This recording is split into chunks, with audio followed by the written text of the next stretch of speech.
네, 17호 태풍 타파가 지금 부산을 향해 다가오고 있습니다. 어디까지 왔고요?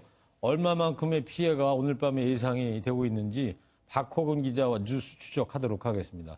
박호근 기자, 지금 네. 태풍 타파 정확한 위치 어디쯤이에요? 네, 부산에 아주 근접하고 있습니다. 네. 타파의 예상 진로인데요. 바로 현재 이 위치입니다. 남해 남동 쪽이고요. 부산에서는 남서쪽 120km 정도에서 동북쪽으로 이동하고 있습니다. 예. 잠시 뒤 밤 10시쯤에 부산 앞바다에 60km 정도까지 가장 가까이 접근하고 내일 새벽 독도 부근으로 빠져나갈 것으로 예상이 됩니다. 네, 그렇군요.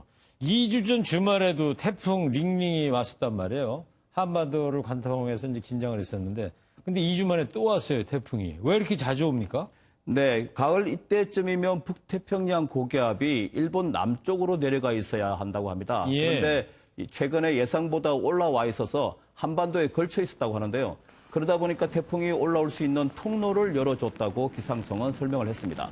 근데 원래대로라면 북태평양 고기압이 일본 열도 아래쪽으로 내려가 있었다면 태풍도 일본 아래쪽으로 지나갔을 거라는 관측입니다. 네. 그러니까 북태평양 고기압이 일본 열도 밑에 있어야 되는 건데 위에 있다 보니까 이렇게 또 오게 된 것이다. 네, 그렇습니다. 그리고 2주 전에 태풍 링링하고 이번 태풍 타파하고 어떤 차이가 있습니까? 네, 타파가 링링보다 바람은 조금 약하지만 비를 많이 뿌리고 있는데요. 네. 그 이유는 원래 태풍이 북쪽에 비구름대가 많이 만들어진다고 합니다. 그래서 링링은 서해상에 많은 비를 뿌렸고 타파는 그 북쪽인 남해안 내륙에 폭우가 내릴 가능성이 크다고 합니다. 네. 또 한 가지는 한반도에 그 선선한 공기가 내려와 있었는데요. 고온 다습한 공기가 올라와서 만나면서 본 태풍이 영향을 미치기도 전에 이미 비를 한 번 뿌렸다고 합니다. 네. 그래서 이번 태풍이 특히 비가 많이 온다고 합니다. 그래서 태풍 오기 전에도 이 서울 쪽에도 비가 오고 그랬었군요. 네, 그렇습니다. 네. 그리고 과거 태풍과 비교해 보면 말이죠.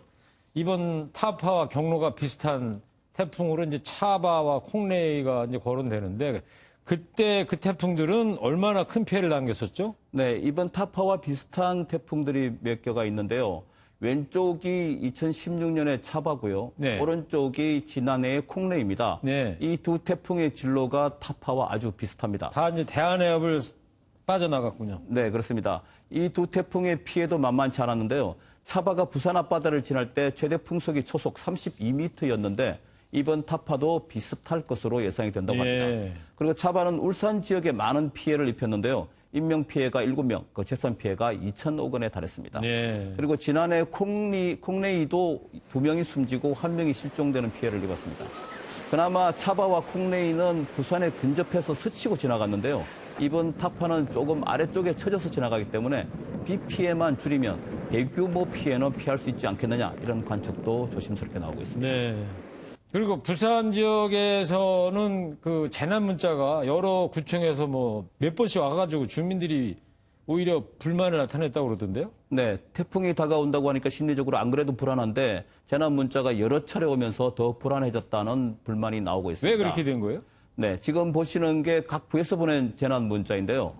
행정안전부가 긴급 재난 문자 승인 권한을 광역단체에서 기초단체로 확대해서 이달 11일부터 시행을 했다고 합니다. 네. 이에 따라서 부산에서도 16개 구군이 자체적으로 문자를 다 발송을 했는데요. 그런데 해당 지역의 기지구간에 있는 시민들에게만 발송이 돼야 하는데 수십 킬로미터 떨어진 다른 부에서도 수신이 된 것은 시스템 오류가 아니냐 이런 지적이 나오고 있습니다. 그러니까 한 동네 사는 분이 여러 구청에서 보낸 그런 문자를 받게 된 셈이군요. 네, 그렇습니다. 네.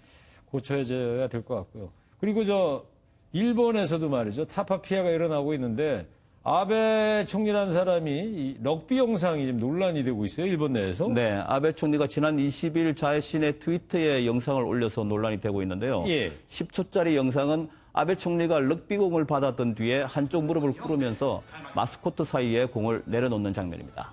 일본에서 저거군요, 저거. 예. 네, 이겁니다. 일본에서는 비난이 들끓고 있는데요. 태풍 타파로 난리가 났는데 총리가 어떻게 국제 이벤트 홍보에만 열중할 수 있느냐 이런 비판이 나오는 겁니다. 네. 일본에서 지금 럭비 월드컵 열리고 있으니까 뭐 그 홍보하려고 했던 것 같은데 뭐 지바현에서는 지금 열흘째 전기가 안 들어오고 있다고 그러는데 그러다 보니까 일본 내 저는 비판이 일고 있나 보군요. 예. 자, 문재인 대통령이 오늘 미국 방문길에 오르면서 대처를 잘해달라고 좀 당부를 했고요. 2003년 태풍 매미는 한밤중에 남해안 일대를 강타했고요. 아침이 돼서야 엄청난 인명 재산 피해를 파악했습니다. 이번 타파가 2016년에 차바와 닮은 꼴이고 역시 지금 한밤중에 지나가고 있습니다. 각별한 주의가 필요합니다. 박호근 기자였습니다.